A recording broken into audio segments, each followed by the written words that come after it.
তো এই যে দেখছো, হ্যালো কানন্দি দেখো, অনেক দিন পর অনেক বড় একজন আমাদের দিদি, অনেক দিন আগে দেখা। নয়, মন থেকে ওরা খুব ভালোবাসে তো, তাই আর কি মানে বড় বলে বলছি, কিন্তু বড় নয়, সবার কাছে একদম ছোট্ট একজন। তো বাঁধন থেকে দিদি এসেছে আমাদের বেলপাড়িতে, দেখা হলো। তো আমাদের সামনে আছে বিপ্লব ভাই, আরও দুজন আছে যে দিদির সামনে, আর একটা ভাই, দেখা হলো একদম। তো সবার সাথে দেখা হলো, খুব ভালো লাগছে।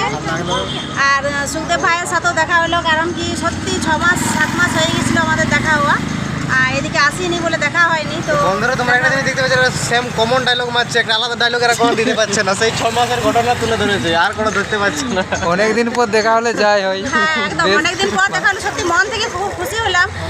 ভাই ব্যস্ত ছিল, তবু ওকে ডেকে নিলাম, বলি 2 মিনিটের জন্য আয়, দেখা করে নেবো। ও বললে ঠিক আছে 2 মিনিটের জন্য আসছি। তো খেলা চলছে ওদের, ওকে ডেকে নিয়ে চলে এসেছি আমি। তো চলো বন্ধুরা, সবাইকে টাটা বাই, সবাই ভালো থেকো, আবার দেখা।